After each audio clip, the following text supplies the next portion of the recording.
और इस वक्त की सबसे बड़ी खबर और सीधी तस्वीरें भी आपको दिखाएंगे किस तरीके से ईडी की टीम अब संजय राउत को लेकर ईडी दफ्तर पहुंच चुकी है। ये बड़ी खबर इस वक्त की, जहां ईडी दफ्तर में संजय राउत से होंगे अब सवाल जवाब। और ये तस्वीरें आपके सामने, जैसा कि हमने आपको बताया, TV9 भारतवर्ष लगातार आपको सीधी तस्वीरें दिखा रहा है। और फिलहाल ये तस्वीर ईडी ऑफिस की, जहां पर संजय राउत को लेकर पहुंच चुकी है टीम। और इस बीच ये भी बता दें कि अब संजय राउत की तरफ से अब से थोड़ी देर पहले एक और ट्वीट किया गया है। जिस बॉडी लैंग्वेज के साथ अपने घर से आज वो बाहर निकले, उसके बाद ये ट्वीट आखिर क्या है आपके सामने होगा। लेकिन अब ये सीधी तस्वीरें फिलहाल ईडी ऑफिस के बाहर की, जहां पर टीम उनको लेकर पहुंच चुकी है। ईडी ऑफिस में आगे की पूरी प्रक्रिया क्या होगी, और जैसा कि तस्वीरों में हमने घर से बाहर निकलते वक्त देखा था दम, वैसी ही तस्वीर अब ईडी ऑफिस के बाहर सामने है। संजय राउत आपके और ईडी ऑफिस, अब वो अंदर जाएंगे। आगे की पूरी प्रक्रिया क्या होगी, कैसे सवाल जवाब होंगे, उस पर आपको आगे डिटेल जानकारी देंगे। दीपेश से करेंगे इस बारे में बातचीत, TV9 भारतवर्ष संवाददाता जो इस वक्त वहां पर मौजूद हैं।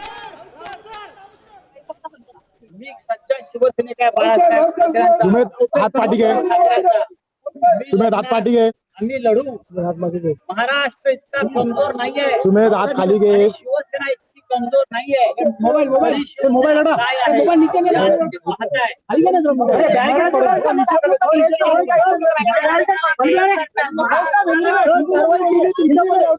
सर कार्रवाई पे क्या कहेंगे? ईपी निकाल दो, ईपी निकाल दो, आवाज नहीं छोड़ दो।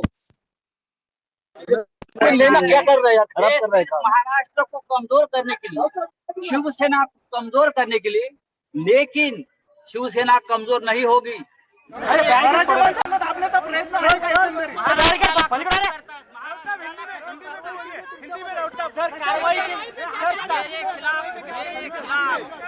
जिस प्रकार से झूठी कार्रवाई, झूठे कागज, झूठे विधान लोगों को मार मार कर पीट कर बनाए जा रहे हैं, ये सिर्फ महाराष्ट्र को कमजोर करने के लिए, शिवसेना को कमजोर करने के लिए। लेकिन शिवसेना कमजोर नहीं होगी, महाराष्ट्र कमजोर नहीं होगा।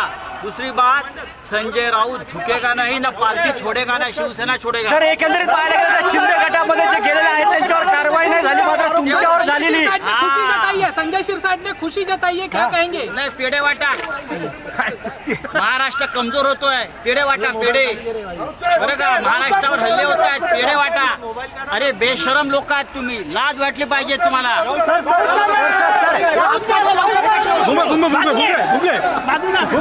संजय राउत को आपने सुना, ईडी दफ्तर के अंदर जाने से पहले भी मीडिया के सामने आकर अपनी बात कह गए और कह दिया झुकेंगे नहीं। ये महाराष्ट्र को गिराने के लिए, शिवसेना को खत्म करने के लिए जो साजिश हो रही है, उसके खिलाफ हमारी ये लड़ाई जारी रहेगी। और कहा झुकूंगा नहीं। संजय राउत ने अब मीडिया के सवालों का जवाब दिया। ईडी दफ्तर में अंदर जाने से पहले भी कैमरे में सामने आकर सवालों का जवाब देते हुए इतना जरूर कहा कि ये सब कुछ साजिश के तहत हो रहा है, और हम इस बात से वाकिफ हैं कि महाराष्ट्र को खत्म करने की, शिवसेना को खत्म करने की इस कोशिश में हम किसी को भी कामयाब नहीं होने देंगे। इसीलिए कह रहा हूं कि मैं झुकूंगा नहीं। और जिस ट्वीट के बारे में मैं अभी थोड़ी देर पहले जिक्र कर रही थी, आपको बता दें ये बात उन्होंने मीडिया के सामने आकर भी कह दी, और ट्वीट के जरिए अब से थोड़ी देर पहले भी संजय राउत ने ये कहा था, ट्वीट करते हुए कहा था कि जिस व्यक्ति को डराने की कोशिश कर रहे हो वो व्यक्ति कभी हार नहीं मानता है, झुकेंगे नहीं, जय महाराष्ट्र। ये बात उन्होंने रास्ते में ट्वीट की थी जिस वक्त उन्हें ईडी दफ्तर लाया जा रहा था। और ईडी दफ्तर पहुंचने के बाद भी मीडिया से मुखातिब होते हुए भी, मीडिया के सवालों का जवाब देते हुए भी दोहराया कि झुकने वाला नहीं हूं, किसी भी तरह की कार्रवाई से डरने वाला नहीं हूं, सवालों का सामना करूंगा, जवाब दूंगा। पहले भी ट्वीट करके कह चुके हैं झूठी कार्रवाई, झूठे सबूत, फंसाने की कोशिश, लेकिन मैं डरने वाला नहीं हूं, मैं डरूंगा नहीं। और अब अंदर जा चुके हैं संजय राउत। एक एक तस्वीर TV9 भारतवर्ष आपको दिखा रहा है। घर में जिस तरीके से सुबह 9 घंटे से छानबीन हुई, उसके बाद उन्हें हिरासत में लिया गया, और हिरासत में लेकर संजय राउत को अब ये टीम ईडी ऑफिस पहुंच चुकी है। दीपेश हमारे संवाददाता ईडी ऑफिस में मौजूद है, अखिलेश उसी घर से लेकर ईडी दफ्तर तक उनके साथ, उनकी उस गाड़ी के साथ आगे बढ़ते रहे। सुबह से नजर बनाए हुए हमारे संवाददाता और मयूरेश भी हमें एक एक अपडेट दे रहे हैं कि किस तरीके से एनफोर्समेंट डायरेक्टोरेट की इस कार्रवाई पर आगे का एक एक लेटेस्ट अपडेट हमारे सामने वो रखेंगे। लेकिन इस बीच ये सीधी तस्वीरें ईडी दफ्तर के बाहर की, जहां सुबह से जारी छानबीन और पूछताछ के बाद अब संजय राउत को लेकर टीम ऑफिस पहुंच चुकी है। और आगे की क्या रहेगी पूरी प्रक्रिया, किस तरीके से पूरे मामले पर जांच के तहत उन्हें हिरासत में लेने के बाद क्या अब गिरफ्तारी भी हो सकती है, क्या और जांच के लिए समय मांगने के तहत उन्हें गिरफ्तार किया जाएगा, इस पर है हमारी नजर। लेकिन सुनिए संजय राउत ने क्या कहा। राष्ट्र को कमजोर करने की कोशिश हो रही है। सब जानते हैं शिवसेना को पूरी तरह से खत्म करने की कोशिश है। सब जानते हैं मेरे खिलाफ झूठा मुकदमा लगाया गया है। सब जानते हैं संजय राउत का आवाज दबाने की कोशिश चल रही है। लेकिन संजय राउत शिवसेना नहीं छोड़ेगा और महाराष्ट्र से बेईमानी नहीं करेगा। कुछ पूछताछ भी हुई क्या आज? देखो, मुझे अरेस्ट करने जा रहे हैं और मैं अरेस्ट होने जा रहा हूँ। यहाँ पर संजय राउत ने जी न्यूज से खास बातचीत की है, वो कहा है कि मुझे गिरफ्तार अरेस्ट करने जा रहे हैं और मैं अरेस्ट होने जा रहा हूं, यानी गिरफ्तार हो रहे हैं। और गिरफ्तारी की ये जो आशंका जताई जा रही थी, अब उसी की प्रक्रिया अब शुरू होने वाली है, क्योंकि ईडी दफ्तर अब जिस तरीके से टीम उनको लेकर पहुंची है, ये शिकंजा उनके ऊपर कसता जा रहा था। खुद संजय राउत इस बात से वाकिफ हैं कि अब मुश्किलें उनकी बढ़ती जा रही है, इसलिए सवालों का सामना करने से वो नहीं डरते हैं।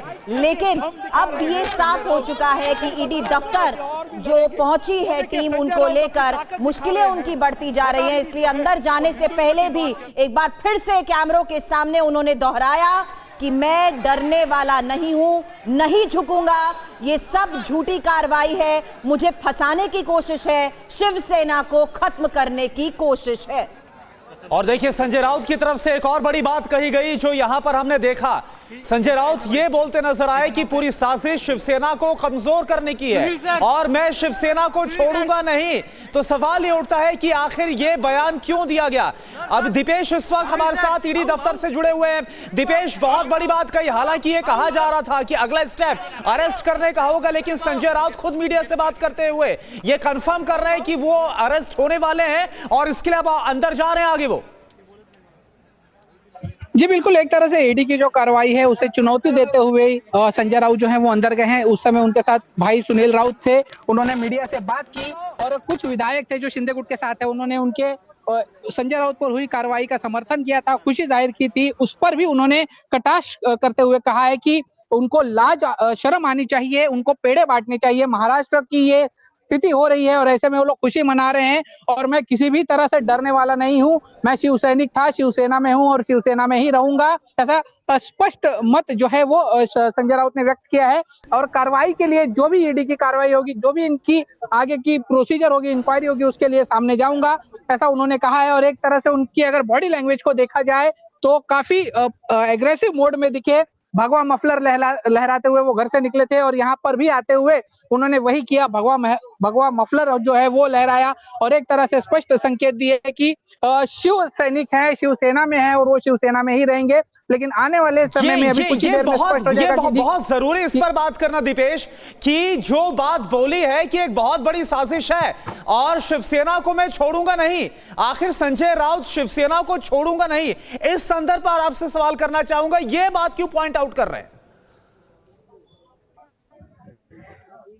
जी बिल्कुल, शिवसेना में होने की वजह से उनको टारगेट किया जा रहा है, ऐसा संजय राउत का पहले दिन से ही कहना है और उनके साथ जो सहयोगी पार्टियां हैं उनका भी यही कहना है। और इसीलिए संजय राउत को टारगेट किया जा रहा है क्योंकि शिवसेना की ओर से संजय राउत इकलौते ऐसे नेता हैं जो उनका पक्ष रख रहे हैं, जो शिवसेना की बात सामने रख रहे हैं और कहीं तो उनको उनकी आवाज जो है वो दबाने की कोशिश की जा रही है, ऐसा आरोप वो पहले दिन से लगाते हुए आए हैं। और साथ ही ईडी की जो इंक्वायरी है उसको भी लेकर सवाल खड़े करते रहे हैं, जैसा कि उन्होंने पहले दिन से कहा है कि ईडी सिर्फ जो है वो केंद्र के इशारे पर काम कर रहा है और आज भी वही कर रहा है। दीपेश, विक्ट्री साइन दिखाते रहे, घर से निकले भगवा गमछा लहराते हुए, ईडी दफ्तर पहुंचे उसी बॉडी लैंग्वेज के साथ और एक बार फिर से भगवा गमछा लहराया और साफ कह दिया गिरफ्तारी हो रही है लेकिन डरने वाला नहीं हूं और झुकूंगा नहीं।